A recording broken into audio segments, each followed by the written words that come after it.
God, you know, I don't know a lot of stories. Pa, you got any stories? Who, me? Yeah.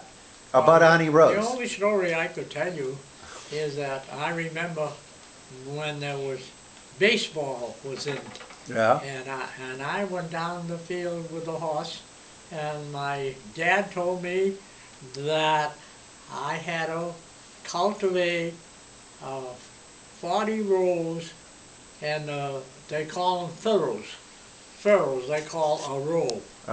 And I had to cultivate 40 rows because the people from Newton Upper Falls were coming down to hoe. And when they hoe, they pull the loom up alongside of the vine, and they get a good grip at the soil, and they grow immensely.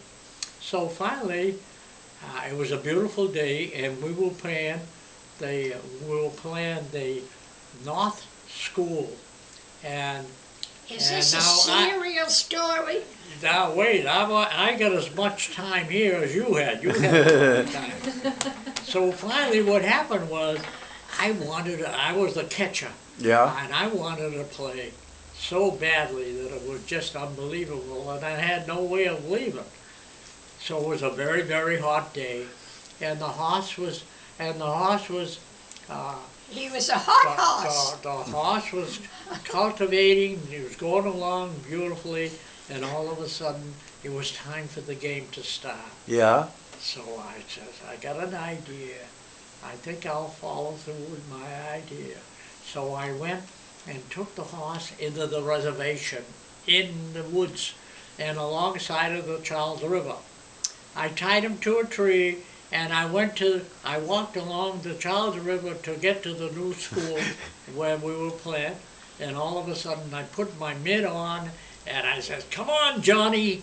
The pitcher's name was Johnny Murphy. And I says, come on, Johnny, pitch him right in there, pitch him right in there, Johnny. And I was catching.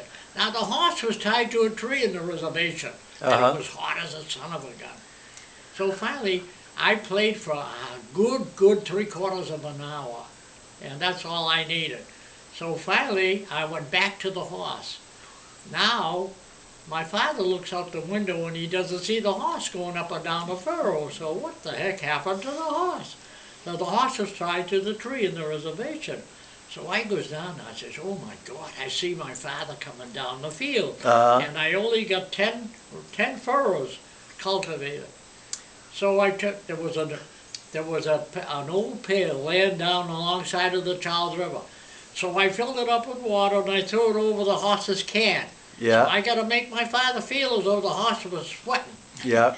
And that's why I pulled him into the reservation. He didn't realize his father was a lot older than he was. So finally I got back to the horse and I threw 3 buckets of water in his can. Yeah. And all of a sudden, you know, my father got to the thing and I got to the horse also. And I says to my father, look, Pa, I says, the horse was sweating. And I says, I tied him to the tree in the shade. And my father looked at the horse. Now when a horse sweats, he gets like a sud, a white sud Salt. over the horse. And he didn't have any of this white sud over the horse. So my father looked at me and he says, this isn't preparation. What are you trying to tell me?